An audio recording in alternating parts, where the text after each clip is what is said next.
The sharp tang of lavender and sage curled through the air, blending with the thick, smoky perfume of incense burning low in golden braziers lining the stone walls of the great hall. Outside, an autumn wind whistled through the ancient pines, its voice full of warning and change. I reached up to adjust the crown of white moonflowers that trembled slightly in my pale blonde hair. My hands weren't steady.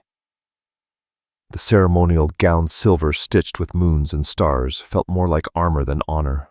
It pulled at my shoulders, heavy with expectations I hadn't chosen. "Hold still," murmured Esme, my handmaiden, as she fastened the last crystal button at my back. Her eyes met mine in the polished silver mirror. "You look beautiful, Lyra. A Luna fit for legend." I tried to smile. I tried to believe her. But it didn't matter how I looked. I wasn't here for beauty or love. I was a transaction. The daughter of the weakest northern pack, offered to Kyle, king of the eastern Lycans, in exchange for protection. My father was dead. The raids had gotten worse. My family needed safety. I was the price. On the dressing table sat the only piece of my past I'd brought with me. My grandmother's music box, painted with wolves dancing beneath a silver moon. Her voice echoed in my memory from her final days. "True strength isn't in claws or teeth, but in a heart that bends without breaking." I let my fingers trace the smooth, worn wood, a reminder of who I was before all this, before politics and power turned me into a pawn. Beyond the stained glass windows, I glimpsed the crowd gathering in the sanctuary. Nobles from every corner of the kingdom filled the temple, their silks and jewels catching the golden light. At the altar stood Kyle, soon to be my mate in name, if not in heart. Even at this distance, he pulled the eye, tall, broad-shouldered, with long, raven-black hair falling to his shoulders like a shadow. I had met him only twice, once during the treaty signing, once for the formal engagement 3 months ago. Both times he had barely looked at me. He spoke to Elias, my uncle and new alpha, not to me. I had felt invisible. "It's time," announced Sayela, the high priestess who would perform the ceremony. Her ancient eyes, still sharp, pierced right through me. "The moon rises. We must not keep the king waiting." The doors swung open. The bonding melody rose around me. I stepped forward, heart pounding hard against my ribs. I walked as I'd been taught, graceful eyes lowered, like every unmated female approaching her alpha. I didn't look up until I reached the altar. Kyle's gaze met mine, amber eyes glowing like wildfire. Cold, assessing. I felt the heat of his power, the sheer weight of it, pressing against my skin like storm air. He was every inch the alpha they whispered about. A predator in king's clothing. Sayla began the ancient rite, her voice echoing in the hush. Under the watching moon, we gathered to witness the joining of souls, the binding of bloodlines, the strengthening of our kind. But I wasn't listening anymore. I was watching Kyle, and he was watching me, something flickering in his jaw, his nostrils flaring ever so slightly. Then, as Sayla asked him to take my hands and swear the blood oath, Kyle stepped back. The air shattered. "I cannot complete this ceremony," he said. His voice was steel, final, emotionless. Sayla froze mid-ritual, her mouth parting. "My king," she tried, but Kale cut through the silence.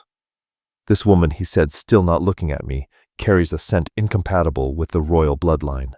The moon has shown me. This union would bring weakness, not strength." A murmur surged through the crowd like wildfire. Elias stood, his face pale. "Your Majesty, we had an agreement." "That agreement presumed compatibility," Kale answered coldly. "I will honor our alliance in other ways, but not through this bond." The floor seemed to tilt. Incompatible. Weakness. The words spun in my head like blades. But I stood tall.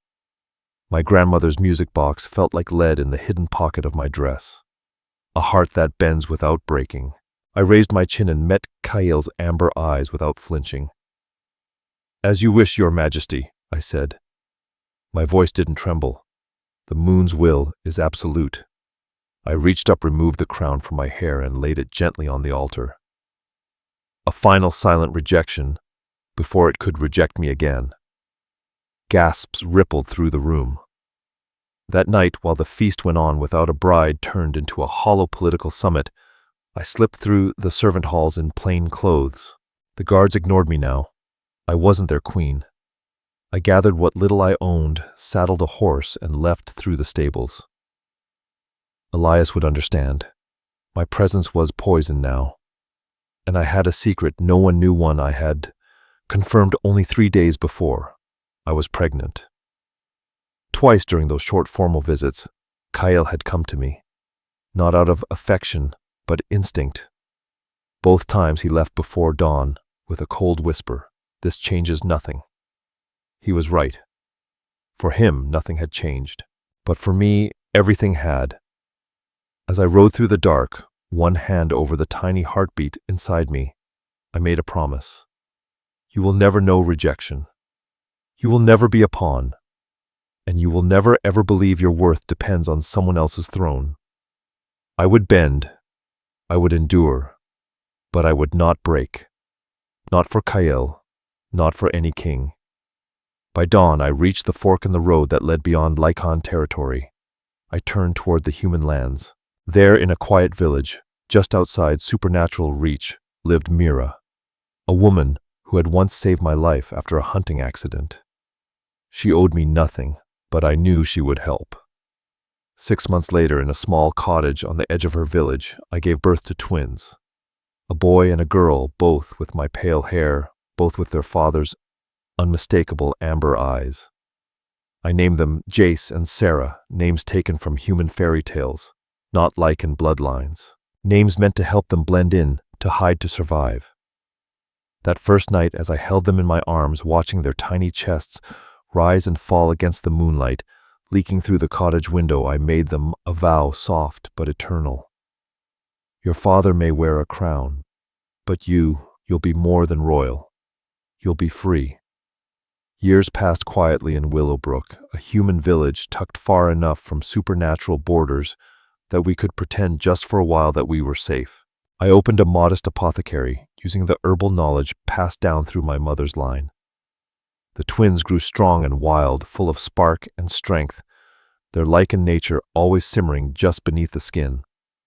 On full moons, I took them deep into the forest where their changes wouldn't be seen or sensed. The cottage Mira helped me buy became our sanctuary. Its little garden overflowed with herbs and laughter, its walls covered in crayon drawings of wolves and moons. Jace was thoughtful, quiet, fiercely protective of his sister, always watching, always thinking.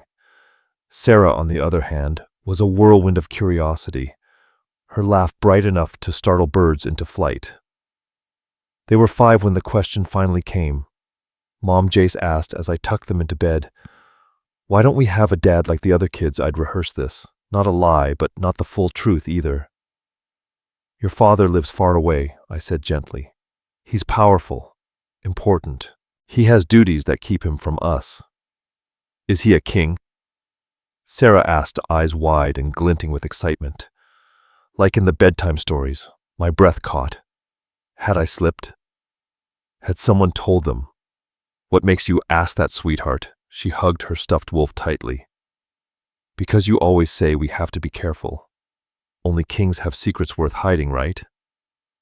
I smiled, equal parts pride and heartbreak. "In a way, yes," I said softly. "He's like a king, and you, both of you, are special because of that. But remember our rule."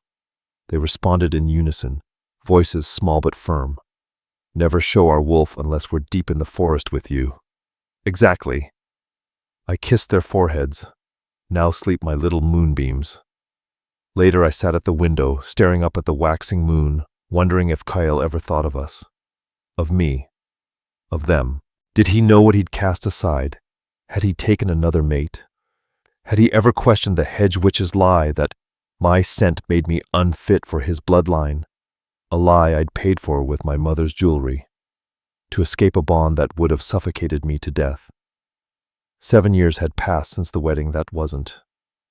7 years of building a life in the cracks of a world that didn't want us. of raising children in peace, then covering that peace in layers of secrecy, always glancing over my shoulder, always planning our escape. I thought I was careful. I was wrong.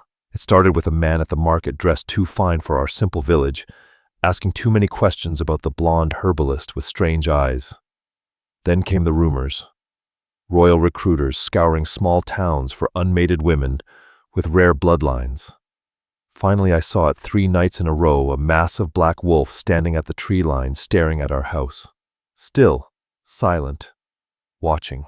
"We have to leave," I told Mira as we packed by lamplight, tossing belongings into worn bags. "Lyra, you can't just vanish again," she protested, even as her hands helped me pack. "The twins have roots here now. Friends. School. Stability. They'll have nothing if we're found," I hissed, careful to keep my voice low enough that Jace and Sarah wouldn't hear. "You don't understand what Kale is capable of. If he finds them, he'll take them. Use them. They'll become tools in his war chest. And everything I've done, everything will be undone." Mira's shoulders fell. "Then let me help." She paused, eyes narrowing with sudden thought. "My cousin. He's on the Western Isles. His village is remote, isolated. People there mind their own business. No questions." I hesitated, heart pounding. "We'll need new identities. New papers. I know someone," she said. "But Lyra, you can't run forever." I looked at my children kneeling quietly in the next room, stuffing books and toys into packs, their little faces solemn and trusting. "Not yet," I whispered. "They're still too young, too innocent." Then softer still. "But one day, they'll be ready for the truth. And maybe I will too." 3 more years passed. The sound of crashing waves and gull cries replaced the wind through pines. On the Western Isles, we built a new life in a fishing village called Missport, where the fog came in thick and the neighbors stayed quiet. We became the Bennett family. Lyra Jace and Sarah herbalists from nowhere. Healers or loners, survivors. Our cottage perched on a cliff, stone-walled and wind-worn. The twins practiced their shifts in secret tunnels and sea caves, where no one would hear the snapping of bones or the rustle of fur. They were 8 now, sharper, faster, and they were asking questions I no longer knew how to dodge. "Why did we leave our old pack?" Jace asked one night as I braided Sarah's hair by the fire. "Was there a fight? Did someone die?" His amber eyes, so much like Kael's, stared at me, not cold like his father's, but full of quiet ache. "Sometimes packs disagree," I said softly. "Sometimes. Staying means giving up your own voice. I wanted you both to have choices, to grow up in peace." Sarah turned to face me, brows furrowed. "Were you scared?" I stilled, then nodded. "Yes. But not for me. For you." "Would a mother wolf fight an alpha to protect her pups?" Jace asked quietly. I smiled at the fire, every time. They said nothing, but I saw at that glance, that shared look between siblings who could speak without words. They were growing up, growing wise. The stories I'd spun were no longer enough. In Mistport, I earned respect fast. The sea-hardened villagers appreciated quiet work and good medicine. Fishermen with torn nets and aching joints came to my door. I asked no questions. Neither did they. Our lives found rhythm again, but I knew peace was a tide, and tides always turn. The twins were thriving at the village school, excelling beyond my quiet fears that one day they might slip, let something supernatural leak through. They had inherited not just Kael's amber eyes, but his brilliant mind as well. Only theirs was softened with empathy, making them loved and not feared. On their 10th birthday, I took them to the highest cliff beyond our cottage. The full moon hung low and molten silver over the dark water, casting its glow across the restless sea. This was more than a celebration. It was a rite, a ritual I had created for them, stitched together from the fragments of my old life and the new one I'd built. Tonight, I said as we sat cross-legged at the cliff's edge, you turn 10. In the old ways, this is when a young wolf begins to understand their place in the pack and the world. They grew quiet, their expression solemn under moonlight. They could feel it. This wasn't just a bedtime story. I brought something, I whispered, placing 2 small wooden boxes in front of them. Open them. Inside, nestled in velvet, were pendants, polished moonstones, wrapped in silver wire, each strung on a leather cord. I had poured every phase of the moon into their making, whispering old protective spells as I worked. These are your moon shields, I told them as they slipped them on. They'll help steady your shifts as you grow stronger. But more than that, they're a promise. What kind of promise? Sarah asked, her fingers brushing the cool stone at her chest. That no matter how far we are from each other, no matter what happens, we are bound. By blood, by love, by the same moon that watches all of us. My voice wavered. The fear of losing them had never faded. And one day, when the time is right, I'll tell you everything. All of it. Where we came from. Who you are. Jace's eyes met mine, too wise for 10 years old. You mean about our father, the king? Time stopped. The ocean vanished. My world tilted. What did you just say? We know he's a king, Sarah said softly. We've always known. How I breathed. Jace gave a little shrug. Mostly dreams. I see a man with eyes like mine sitting on a throne made of moonstone and dark wood. People kneel before him. I hear things. Sarah added, sometimes when we run in the forest during the full moon, the wind carries voices. They call him the Lycan king. My heart slammed against my ribs. The bond between royal Lycan twins was the stuff of legends, stronger than most. Some said they could dream together, even feel each other's pain across distances. I had hoped it was myth. I pulled them into my arms, holding tight. Are you mad at us? Jace whispered. No, moon cub. Just surprised. I drew back slowly, taking in their faces, so open, so full of light. What else do you know? That look passed between them again, that silent twin language. We know you ran, Sarah said. We know you're hiding us from him, Jace added. And we know you're scared he'll find us. But we don't know why. I swallowed. They were old enough for something real. Yes, I said. Your father is a king, the Lycan, king of the eastern realms. And yes, I left before you were born because things between us were complicated. Did he hurt you? Jace asked, his voice low and protective, already tinged with alpha steel. Not the way you think, I said carefully. But he would have taken over our lives, taken your choices. I didn't want that for you. Does he know about us? Sarah asked. I don't think so, I answered. I've tried to keep it that way. Is that why we keep moving? She pressed. Why you get tense when strangers come to town? Yes, I admitted. The royal court has reach. I can't match. If they find you, they'll take you. In Lycan law, royal children belong to the crown, not just their parents. Jace's jaw tightened. We won't let them take us. And we won't tell anyone what we are, Sarah added, gripping my hand. I kissed them both, these brave, beautiful souls. Your royal-blooded Lycans. But this isn't your burden to carry. It's mine. I'll protect you. That night, after they'd fallen asleep, I sat alone on the porch. The moon hung low above the sea. I turned the old music box over in my hand, its soft melody barely audible over the tide. If they could feel. Kyle. Could he feel them? Had I been foolish to think I could stay hidden forever? How much more can a heart bend before it breaks? Spring melted into summer. The twins grew faster, stronger. I intensified their training balance, restraint lore. They had to be ready, just in case. And then came the night everything fell apart. It was a warm, still evening. The sea stretched out like molten glass.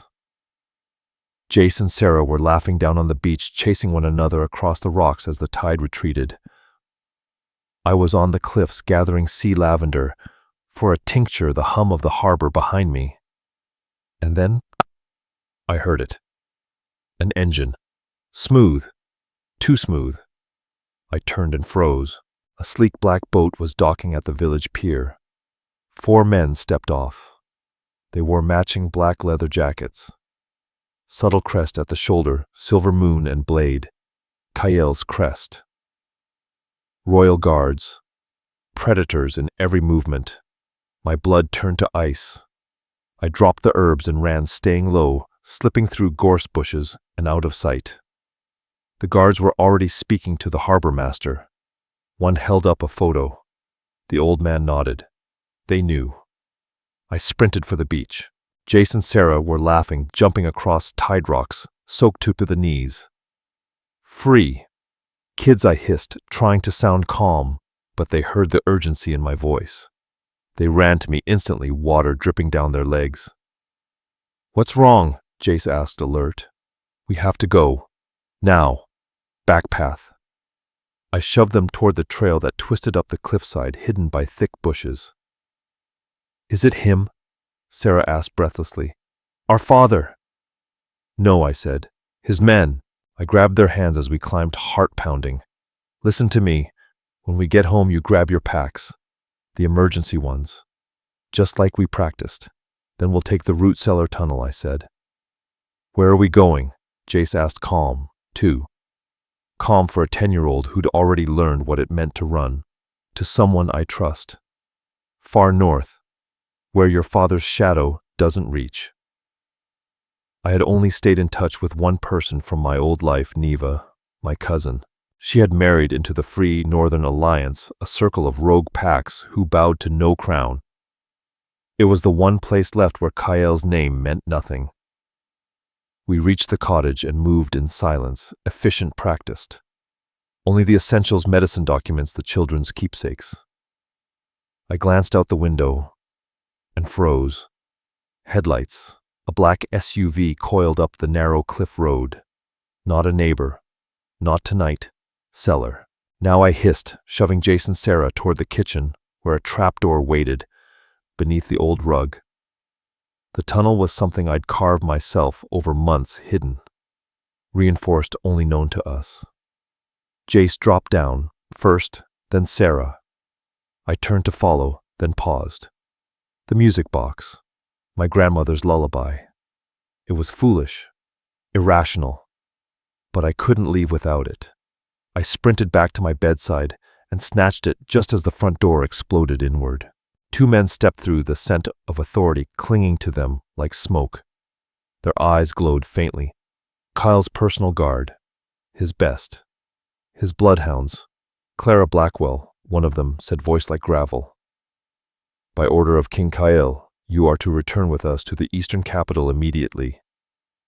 I straightened, clutching the music box to my chest. I don't answer to that name, or to your king. The second man stepped forward. We have confirmed reports you've birthed royal heirs. The king demands their presence as well. The words hit like a blade.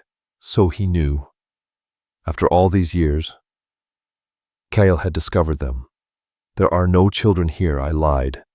Praying, Jace and Sarah were crawling through the tunnel exactly as we'd practiced. The first guard lifted his head, nostrils flaring. We can smell them, Luna. 3 distinct scents, 2 of them young. Where are the royal heirs? Don't call me that, I snapped. I was never his Luna Queen. Maybe not in ceremony, the man said, tilting his head almost respectfully. But the king marked you. Faint, but it's there. And the children carry his blood. That makes them heirs. I edged backward, toward the cellar. What does Kale want with children he rejected before they were even born? They exchanged glances. He hasn't shared his intentions, the second one admitted. But the law is clear. Royal blood belongs at court. They're not property. I said, voice cold and sharp. They belong where they choose. The king offers full protection and a royal recognition, the first one said as if dangling a prize. They'll want for nothing, except freedom. The second man stiffened. We're under orders to return all three of you, peacefully, if possible. It was a threat barely veiled. I had seconds. Fighting meant capture, but if I could give the twins a head start. I let the wolf rise beneath my skin just enough. No full shift. Just claws and instincts. Then I hurled the music box straight at the guard's face.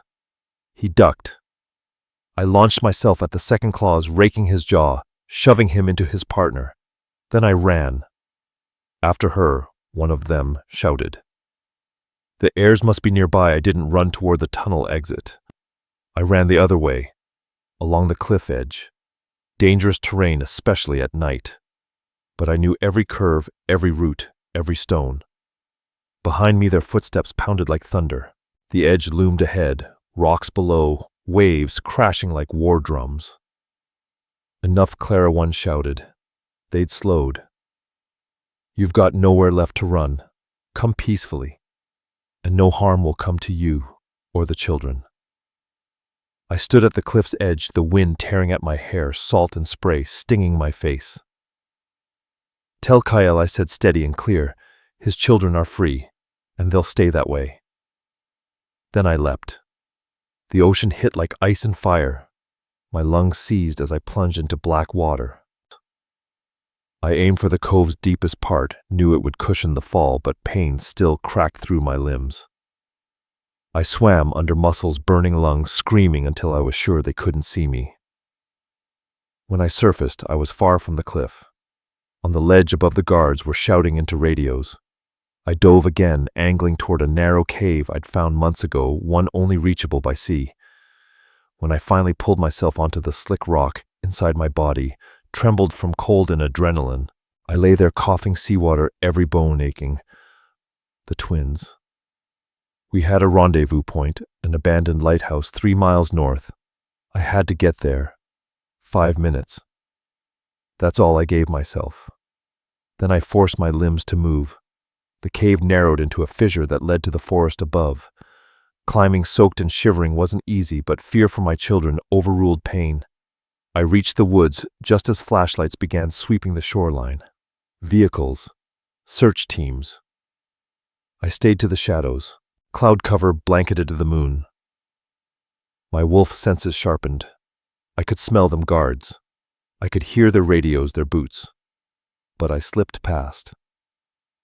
2 hours of moving silently, breath by breath, step by step. When I finally reached the lighthouse, it stood as it always had.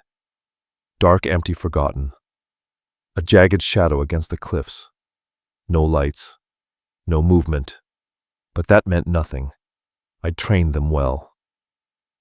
I gave the signal, 3 short whistles, 1 long, notes shaped like the lullaby I'd sung to them since they were infants. Please, Moon, let them be here. For a moment there was only silence, and my heart dropped. Then soft and certain came the reply. 3 notes whistled from somewhere inside the crumbling tower, the rest of our lullaby. Jace, Sarah. I called, keeping my voice low as I climbed through a shattered window. I avoided the front entrance. It could have been watched. 2 small figures burst from the shadows, throwing themselves into my arms in a flurry of sobs and relief. Mom, they whispered in unison, their bodies trembling against me. My brave wolves, I murmured, holding them tighter than I ever had. Did anyone follow you? Did you see anyone? Jace shook his head. We followed the drills, stayed downwind, stayed low, checked for trackers. They were looking for us. Sarah added, voice hushed. They kept saying the royal heirs again and again. I brushed the damp hair from her face. I know. But they won't find us. Not here. What do we do now? Jace asked, always, the one who needed a plan. Now we wait for sunrise. I've got a contact in a fishing village on the far side of the island. He owes me a favor and won't ask questions. He'll get us to the mainland. From there we move north. To the free territories. Sarah whispered, eyes wide. Yes. To my cousin Neva.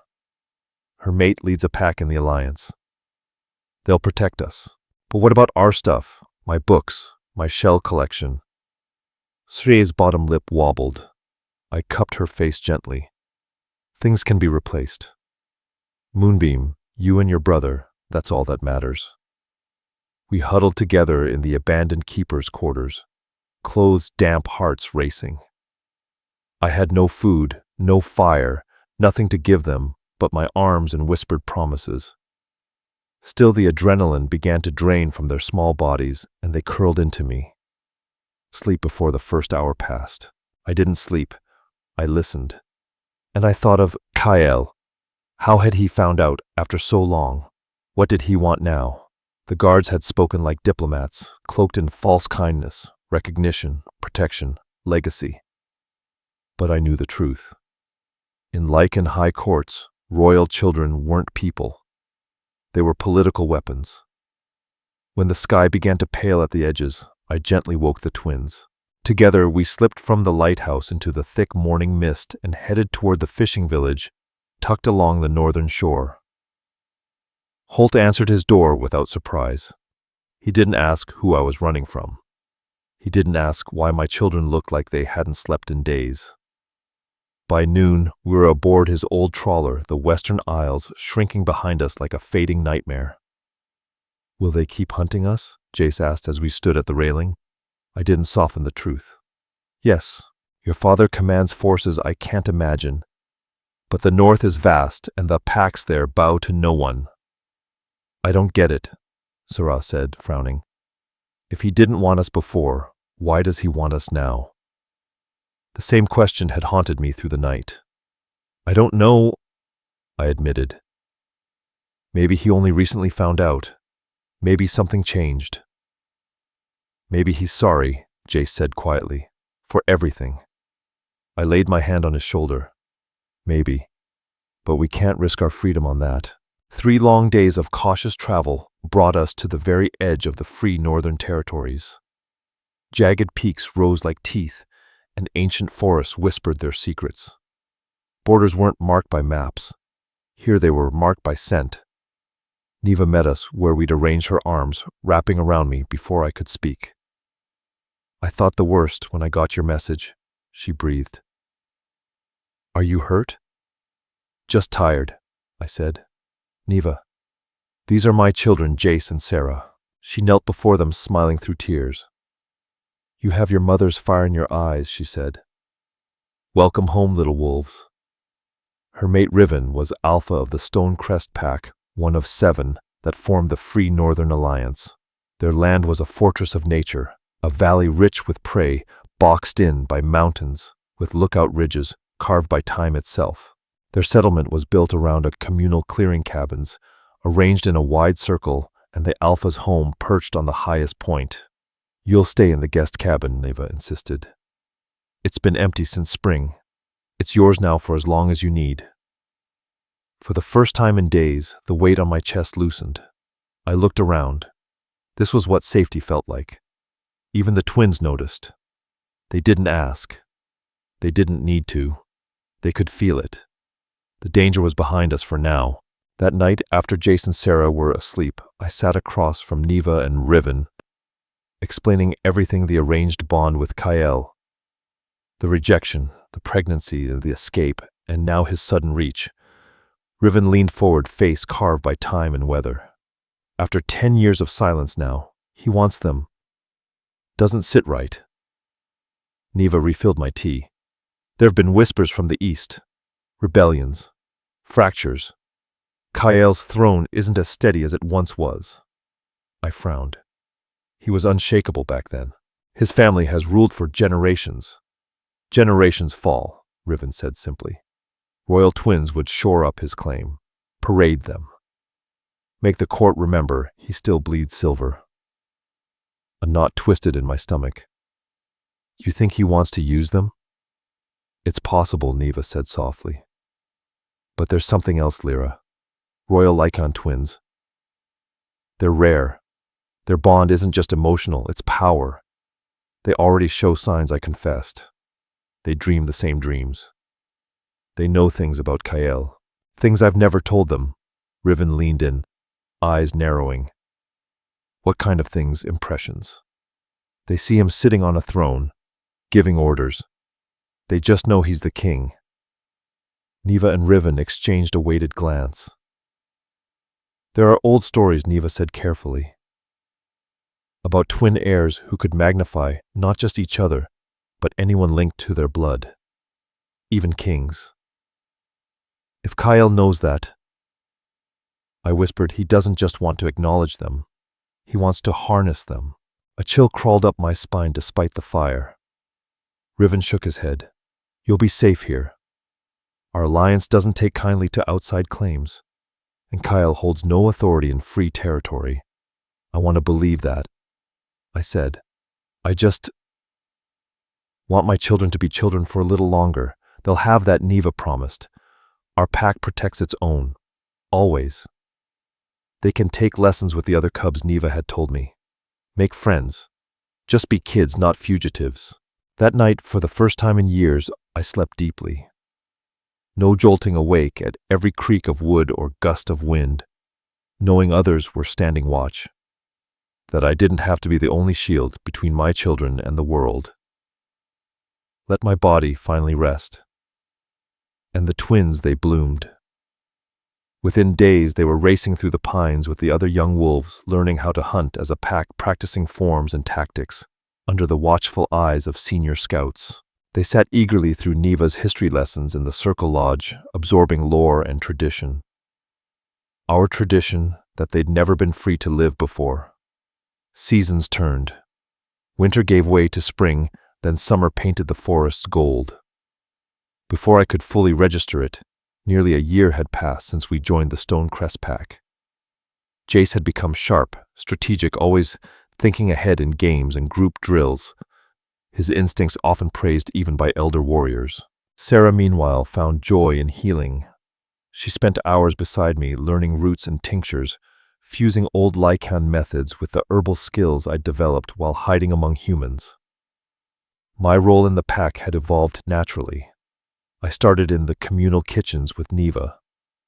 But as the weeks passed, I found myself more often in the healing hut, mixing salves, stitching wounds, teaching basic herbal care to younger wolves. By fall, the elder healer had passed her duties onto me entirely. You found your rhythm here, Neva said one night, as we sat by the fire watching the children laugh and wrestle under the stars. I haven't seen you this grounded since we were girls. I smiled, her words ringing true. It feels like home, I said softly. More than anywhere has since I left the pack where we were born. She nodded toward the twins, Jace, showing younger cubs how to counter a feint, while Sarah cheered him on. They belong here, Lyra.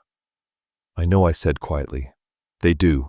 That night, as I tucked them in, Sarah finally asked the question I'd known was coming. Are we going to stay here forever? I sat on the edge of her bed, brushing her hair back. Would you like to? She nodded, her pale hair glowing in the lamplight. I like having friends who understand what I am. I like not hiding. From the other bed, Jace chimed in. Riven says I could start guardian training soon. He says I've got the instincts for it. Pride swelled in my chest. Then yes, I said. As long as this place stays safe. This is our home. What about Father Jace? Asked, voice softer now. Could he find us here? The words cut deeper than I expected. We've talked about this, I reminded them gently. The free territories are beyond his control. He has no claim here, but he's still searching. Sarah whispered. Not a question. I smoothed her hair again. Probably. But this pack watches over us. You're safe here. They relaxed into their pillows, content. I rose to extinguish the lamp when Jace spoke again. I saw him last night, he said. In my dream. He was arguing with someone. My hand froze. Recently, I asked. He nodded. Last night. He looked tired, older. Could you hear what they said? Jace furrowed his brow. Something about rightful succession and pure bloodlines. The other man was yelling that father had no confirmed heirs and didn't deserve the throne. Sarah sat upright, eyes wide. I had the same dream. The angry man had a scar right here. She traced a line from her temple to her jaw. Ice crawled down my spine. Their dreams had never been just dreams. They'd always mirrored something real. If Kale was facing challenges to his rule. "Thank you for telling me," I said, steadying my voice. Dreams carry truths our wolves sometimes understand before we do. When they were asleep, I went straight to Riven and Neva. They listened, faces grave, as I relayed every word. "That scarred man is Varric Riven," said, jaw tight. "Kale's cousin. He's been angling for the throne for years. There's been talk of civil unrest in the Eastern Court. So Kale is trying to bring the twins back to solidify his rule," I asked. "To prove he has legitimate heirs." Neva nodded slowly. "It tracks. Twin heirs royal-blooded would silence his challengers overnight, especially ones with their gifts. Then we need to stay alert," I said. "If his desperation grows, his search will follow." Riven placed a hand on my shoulder. "Our borders are sealed. No wolf from the east steps into this land unnoticed." Still, I wasn't taking chances. I ramped up their training, not just physical shifts and combat drills, but concealment escape tactics. How to read terrain. How to vanish without a scent trail. They absorbed everything. They understood. And just like that, another winter crept over the mountains. Long, sharp nights. Frost on every breath. But inside the pack's hearth-lit circle, there was warmth. There was family. Jace turned 11, then 12. He could already shift without trembling. Sarah had learned to treat half a dozen injuries most healers twice her age hadn't seen. Their bond deepened. So did the dreams. Then one morning, in the heart of a blizzard, Sarah bolted upright in her bed with a sharp cry. "He's coming," she gasped. "He's really coming. Here." I was already across the room. Jace was awake too, sitting, frozen eyes wide. "I saw it," he said. "He's on a ship heading north, and there were others guards. His personal guard." "Could it be somewhere else?" I asked, though I already knew the answer. "No," Jace said. "I saw the map he was holding. It showed our territory." Sarah added, "And he had something with him.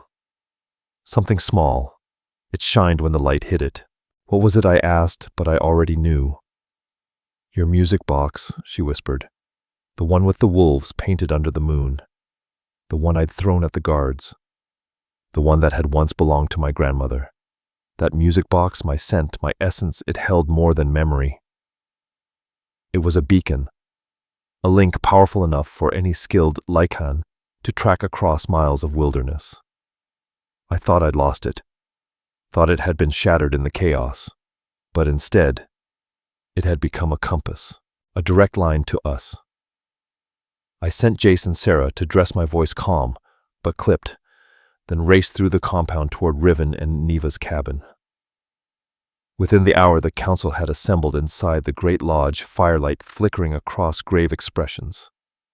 The truth laid bare on the table between us. "The king holds no authority in our lands," said Lyra, the oldest among the council, her voice steady with conviction. "This is sovereign soil. Authority means nothing when backed by raw power," Riven countered. "If Kyle has truly come to reclaim his heirs, we can't assume he'll stop at our border just because it's drawn on a map." "Then we prepare to stop him," declared Thalia, the pack's head guardian. Her voice rang with steel. "No eastern wolves set foot on our land without our consent. I don't care what blood runs through their veins." The debate burned hot. Some spoke of diplomacy, meeting Kyle with respect, but holding the line. Others called for immediate defense and full lockdown of our borders. Every voice carried weight, every viewpoint carved from hard-earned loyalty. But beneath it all, I felt something deeper stirring. This was always coming. No matter how far we ran, no matter how many names we wore, Kael would find us. And now the people who had given us shelter, who had called us family, might pay the price for my past. There's another way, I said, my voice cutting through the rising storm. Silence fell. All eyes turned toward me. I can take the twins, leave before he arrives, draw him away from this place, from your homes. Absolutely not, Neva snapped. You are one of us now, Lyra. We don't abandon our own. Murmurs of agreement rose like a wave, and though warmth filled me, I shook my head. I won't risk bringing war to your gates. This isn't your fight. And what happens if he catches you alone? Riven asked quietly. What happens to Jace and Sarah then? The answer didn't need to be spoken. We all knew. They'd be taken, raised as royal heirs, turned into political weapons in Kael's court. Everything I'd spent 12 years shielding them from. There is another path, said Malric, who until now had sat silently, like a mountain at rest. His voice was slow, ancient, deliberate. Face him, here, on our ground. Let him see what these children have become without him. I turned to look at him, heart pounding. You want me to confront Kael, face him directly? He nodded. Not with fangs, unless he forces that path, but with truth. Let the king meet his children. Let him hear them. Something inside me trembled. Not fear. Something harder, sharper. You're saying, stop running. I'm saying it's time to stand still. The council reached its decision. We would not seal our borders, but we would be ready. If Kael came peacefully, requesting an audience, he would be granted one under our laws on our land. If he brought hostility, he'd be met with a wall of wolves, standing shoulder to shoulder. That night I sat down with my children. They deserved to know. Your father has found us, I told them gently. He's on his way. They didn't flinch. They exchanged that silent twin look I'd come to know so well. We felt it, said Jace. He's getting closer, added Sarah. It's like a pull. Stronger every day. Are you afraid? I asked, softly. Another look passed between them before Sarah answered. Yes. But also curious. He's part of us, Jace said quietly. Half of who we are. I reached across and took their hands, grounding them with every word. No matter what happens, you are your own people, not just royal blood, not just pack-born.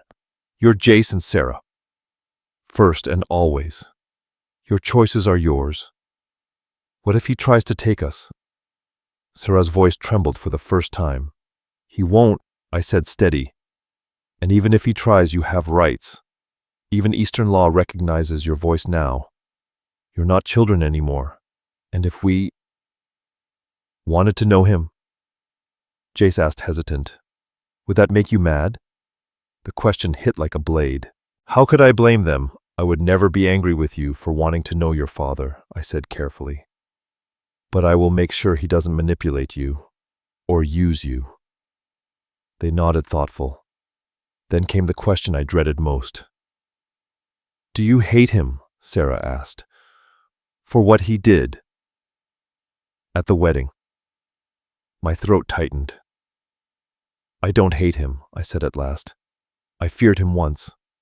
Then I defied him. Now I just want him to see you, truly see you. See what you've become without his crown. At dawn, word came from our scouts. 3 ships had docked at the northern harbor. Each flew the banner of the eastern realm. Kael had arrived, but not with an army. That was something. I stood with Riven and the senior guardians atop the overlook, watching dark figures disembark, guards in black leather, advisors in formal robes. And in the center, tall, broad, every inch a king. Even after all these years, I knew him instantly. Kael Nightshade, the father of my children. Remember the plan, Riven said beside me. We meet him at the border stone. The twins stay behind until we know his intent. I nodded, the weight of it all settling on my shoulders like frost. After a lifetime of running, hiding, rewriting who we were, I was about to face the man I once would have given everything to, and now barely recognized. The border stone stood where it had for generations, an ancient granite slab carved with the stone crest sigil. It marked more than a line. It was a declaration. To cross here, you ask permission. We gathered in formation, Riven and Neva at the front, flanked by their guards. I stood behind them, not the runaway, not the secret mother, but Lyra, the healer of the northern pack. And I was done running. Kale's procession moved with deliberate pace along the forest trail, the early sun catching on the silver crests, stitched into their ceremonial black.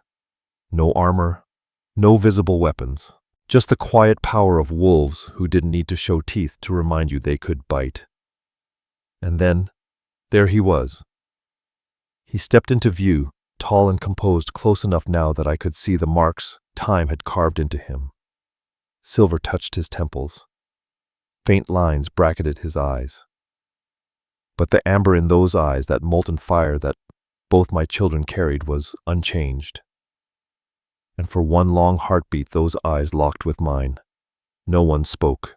Then Kale broke the silence, stepping forward until he stood exactly at the border stone. Alpha of Stone Crest, he said formally, inclining his head to Riven with the proper deference of one leader to another. I request passage for myself and 2 advisors for the purpose of diplomatic discussion. Riven kept his arms crossed. You arrived without warning, King Nightshade. What matter demands such personal attention? Kale's gaze flicked briefly toward me, then returned to Riven. I seek an audience with Lyra, formally, of the Northern Moon Pack, and with the 2 children who have been kept from their father for 12 years. A ripple passed through the wolves behind us. Bold. Direct. I stepped forward, standing beside Riven. I go by Lyra Bennett now, I said evenly. And I haven't kept anyone. I've protected my children from being turned into pawns on someone else's chessboard. A muscle jumped along Kale's jaw. Just a flicker. But I saw it. That was never my intention, he said. Wasn't it? I shot back. You rejected me in front of the whole realm, and then sent guards after us once you found out about the children. What do you call that? A grave mistake, he said, his voice low but clear. One I've come to make right. Riven cut in sharp. This is no place for negotiation. You'll be allowed entry with 2 advisors only. Your guards will stay behind the line. Kyle considered this for a breath, then nodded, agreed. He gestured once, and the larger group behind him halted. Only 2 stepped forward. A graying man I knew to be his chief advisor, Darek, and a woman I didn't recognize, dressed in the robes of a royal court historian. We escorted them back through the woods toward the village. At my side, Neva reached over and squeezed my hand. Stay grounded, she murmured. You are not the same woman who once stood at his side. The lodge had been prepared in advance. No thrones, no declarations of status. Just the traditional circle, each seat equal, every voice respected. Jace and Sarah waited inside with Malric standing near the central fire. Their faces turned the moment we entered, and I saw it. The instant their eyes landed on their father. Recognition, not shock. The man from their dreams had stepped into the world of flesh and breath. Kale, for his part, stopped cold. His mask cracked, not broken, but shifted, and I saw it. The disbelief, the awe. Sarah with my pale gold hair and his burning amber eyes. Jace, his mirror image in form, yet tempered by a quiet empathy Kyle had never known. Sarah. Jace. Kyle spoke their names like something sacred. You've grown strong. They rose in perfect sync, that unspoken rhythm they'd always shared. Several of his entourage exchanged glances at the display. I stepped behind them, laying a hand on each shoulder. This is King Kale Nightshade of the Eastern Realms, I said formally. Your father. Jace gave a slight nod. We know. His voice was calm, steady. not a hint of fear. "We've seen you," he added, "in our dreams." "And I glimpses of you," Kale replied, "though dreams cannot replace what's real." "Then why now, Sarah?" asked her gaze direct. Why, after 12 years, there was a stir of discomfort among his advisors at her boldness. But Kyle didn't flinch. "Because I only learned the truth recently," he said. "And because it's time to fix what was broken." "Please," said Riven, motioning toward the circle. "Let's sit. This deserves more than rushed words." Once we were all seated, Kyle spoke again, this time looking primarily at the twins. 12 years ago, I made a decision," he said. "A poor one, based on lies and political pressure. I rejected your mother at what should have been our bonding ceremony. I believed rumors deliberately planted to sabotage our union." "Why would they do that?" Jace asked. It was Darek who answered. "Because your mother's pack held no political weight. Many in the court saw her as unsuitable. They wanted a queen from a more powerful alliance. So I was inconvenient," I said flatly. Kale met my eyes. "You were a threat. A strong Luna terrifies those who have their own candidates to crown. And when I disappeared, I pressed. You assumed what that I slunk away in shame." He hesitated. "I did, until your uncle confessed the truth during a trade summit years later, that you had left carrying my heirs. And that's when I became useful again." "No," he said, sharply. "That's when I realized I'd failed you, and them. Then why send guards to snatch us in the dead of night?" He blinked. Genuine confusion. "They were only ordered to find you, to offer royal protection and safe passage." The female historian cleared her throat delicately. "With your leave, Your Majesty." Kyle nodded. She turned to us. "The guards who pursued you were disciplined. Their commander admitted to taking unofficial orders from Duke Varek, a political rival to the crown." My blood chilled. "Varek sent them?" I asked. "Your own cousin," Kyle's jaw tightened. "He's been trying to unseat me for years. Royal twins would destroy any claim he has to the throne. He wanted you or your disappearance. Either would have served his goals." And suddenly it all clicked. The aggression, the desperation, the pursuit that didn't feel like diplomacy. It hadn't been Kale's orders. It had been Varek's trap. "To control them or eliminate them," Neva whispered. "That's why you're here," she added, voice stronger now. "Not just to find your children, but to shield them." Kale gave a small nod. His supporters grow bolder. "There have been assassination attempts. On me. On loyal members of the court. The East is fracturing around what I asked. A throne, or a lie dressed up as reform." His vision said, "Darek." Voice calm but grave, is one of retreat. Pulling our kind further away from human lands, enforcing purity of bloodlines, consolidating power under tighter, older structures. Many among the ancient houses find comfort in his rigidity. Jace leaned forward, eyes sharp. "And what's your vision, Father?" The question wasn't defiant. It was intentional, intelligent, mature beyond his years. Kale blinked, caught slightly off guard. But in his expression I saw something unexpected. Pride. "Adaptation," he said after a moment. "Strength through diversity, not isolation. Alliance over domination. That's why I sought to unite with your mother's pack all those years ago, before fear and pride clouded my judgment." "You speak of alliance," I said, carefully. "But you shamed me in public. You allowed your bloodline, your heirs, to live in exile for over a decade. Explain that." Pain flashed in Kale's face, raw and real. "I made grievous mistakes, Lyra. That is not an excuse. Just a truth. I didn't come here to reclaim or command. I came to ask. To offer. To offer what exactly?" Sarah asked, steady as a stone. "To return with me," Kyle said, voice softer now, looking between them.